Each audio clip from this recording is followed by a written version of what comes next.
Okey. Seterusnya kita akan masuk untuk jenis-jenis soalan. Lepas ini akan dipaparkan bentuk soalan yang boleh kita buat menggunakan Google Form. Okey, seperti biasa kita kena tambah section. Dekat sini kita kena tambah section dan section tu kita namakan dia sebagai bahagian A ke B ke C ke, dekat sinilah. Sini yang memainkan tajuk utama untuk exam tersebut. Okey, kalau itu bahagian objektif, cikgu tulislah bahagian A objektif, bahagian B subjektif, bahagian C esei. Dekat sinilah cikgu akan tulis kepala dia. Ini adalah yang bawah kecil ni sebagai tempat cikgu punya arahan. Cikgu boleh tulis dekat sini. Okey, sebelum tu saya menjelit Hafizah. Okey, start sekejap. Okey, untuk taklimat pagi ni kita sebenarnya mencadangkan kita cuba kurangkan cikgu banyak main dengan add section. Okey, jadi tapi ada beberapa section yang perlu kita create jugalah, seperti maklumat murid dan juga kata laluan. Tapi bila sampai ke section ketiga, iaitu bahagian murid menjawab soalan, kami telah putuskan cukuplah sampai situ saja section yang cikgu perlu create, kerana kita tak mahu cikgu akan pening. Jadi kalau untuk lower form yang diberi kebenaran untuk buat 100% soalan objektif, cikgu boleh just tulislah bahagian A sahaja. Okey, satu bahagian kan objektif. Kalau yang gabungan, mungkin cikgu kena dalam section ketiga ni cikgu kena terus bagi tahulah bahagian A campur bahagian B dan esei, whatever lah. Sebab kerana kita tak mau create untuk taklimat hari ni, sebenarnya kita ajar yang paling minimum tidak ada banyak section sewaktu murid-murid menjawab soalan. Okay, so untuk pagi ni betul-betul kita nak satu section sahaja untuk soalan. Jadi saya ulang sekali lagi, penting pada untuk gabungan. Kalau untuk gabungan, cikgu buat macam tu sajalah. Bahagian A/bahagian B, itu sahaja. Okay, cikgu faham Okay, Hafizah teruskan. Okay, macam yang Cikgu Syarizan cakap, okay. Bila kita dah buat section kita, ini masuk part ke bahagian soalan, kita macam biasa kita akan add question kat situ dan dia akan muncul kat sini. Ini adalah jenis bentuk objektif yang selalu kita akan buat. Seperti biasa kita akan masukkan soalan cikgu dan cikgu akan pilih jenis dia adalah multiple choice dan ini adalah untuk jawapan objektif lah, A, B, C, D ni.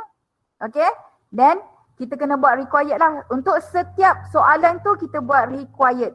Okay, penting dekat situ supaya bila budak buat, dia tidak akan terlepas. Okay, kalau dia tak jawab, dia akan ada amaran lah dekat situ. Risiko untuk tak jawab. So dia supaya tak ada budak yang terlepas. So setiap soalan tu cikgu kena pastikan required tu di-on-kan, button dia on. Okay. Ini untuk objektif.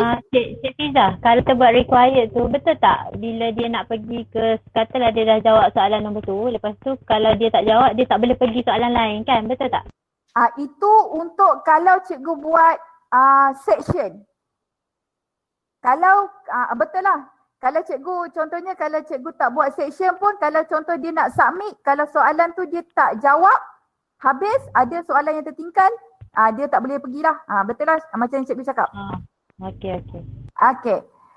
Okey, ini adalah untuk objektif. Dia boleh terus semak jawapan budak.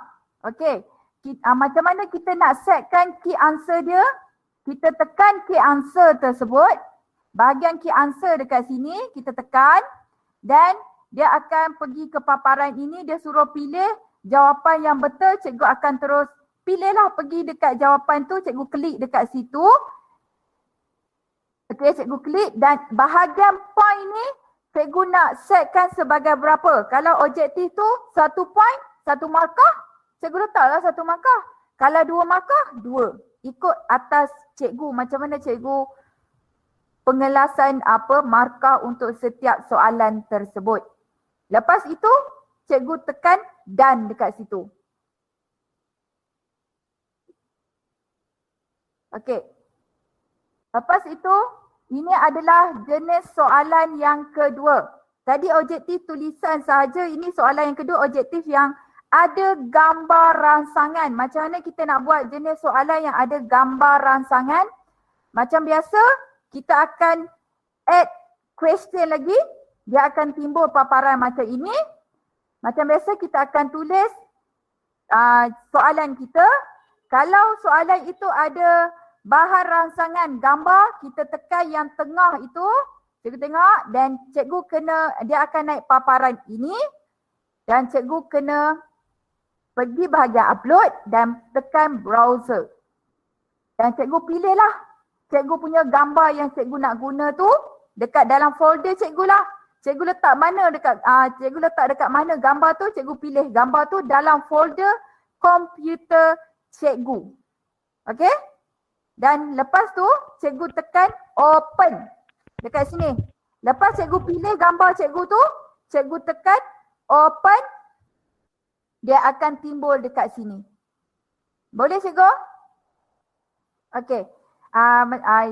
Dan seperti biasa, kita pilih multiple choice. Hello. Okey, cikgu. Okey. Boleh tanya, kalau matematik, bagaimana nak masukkan? Adakah semua soalan tu kena pindah ke image? Sebab matematik ada simbol-simbol. Ya. Boleh tak? Ada nanti. Ada penerangan untuk matematik lepas ni. Okey. Okey. Bukan? Okey. Okey, seperti biasa cikgu tengok arrow tu. Macam biasa sebabkan ini adalah jenis soalan yang ada bahan rangsangan untuk objektif. So cikgu kena tulislah jawapan untuk objektif tersebut. Pilihan jawapan untuk objektif. Required seperti biasa. Answer key. Macam langkah yang awal tadi, cikgu kena tekan answer key dan cikgu pilih jawapan untuk soalan tersebut. Point dia dan tekan done. Maknanya setiap soalan yang melibatkan objektif, cikgu kena buat setting ini. Bahagian point, bahagian key answer dan required. 3 benda ni cikgu kena buat lah. Okey, untuk setiap soalan objektif. Okey. Seperti biasa, lepas cikgu dah selesai, cikgu nak tambah lagi soalan, cikgu akan tekan bahagian ni lah. Add question. Okey. Ini adalah jenis soalan yang ketiga. Soalan subjektif tulisan sahaja. So, Okey, Hafizah. Saya minit sekejap. Okey, saya Hafizah sekejap. Okey, Cik Hafizah dah selesai menerangkan berkaitan pembinaan soalan, pilihan jawapan yang ada pilihan jawapan A, B, C, D. Okey. Kalau cikgu juga masih ingat di awal taklimat tadi kita ada sebut berkaitan dengan setting make a quiz. Kalau berlaku, mungkinlah kita pun tak jangka, kita pun tak mahu kalau tiba-tiba berlaku kejadian ada penggubal yang mungkin lupa, pertama dia mungkin lupa nak setting make a quiz atau dia dah set make a quiz tapi dia lupa nak set markah, dia lupa nak set answer key dan ramai juga kawan-kawan dah copy kawan-kawan satu yang sama tingkatan dah copy dah copy master list. Sebenarnya yelah kalau cikgu tak panik, cikgu nak bina semula, nak betulkan balik, cikgu buatlah. Tetapi kalau berlaku kejadian yang mana cikgu terlupa, dan betul-betul besok nak exam baru hari ni cikgu sedar yang cikgu lupa nak set markah, cikgu teruskanlah peperiksaan itu. Tapi itulah untuk ABCD tu markah ABCD tu perlu disemak secara manual dan markah itu perlu diberi secara manual. Bermaksud bila setting ini terlupa nak dibuat, bukanlah menjadi satu kesalahan. Tetapi kalau besok tu nak exam, hari ni cikgu kalau nak buat, memang janganlah cadangan saya. Cikgu teruskanlah peperiksaan itu, ujian itu.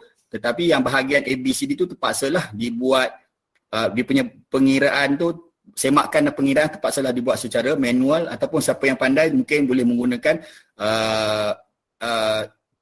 kiraan automatik di Excel. Okey? Faham juga Okey, teruskan. Okey.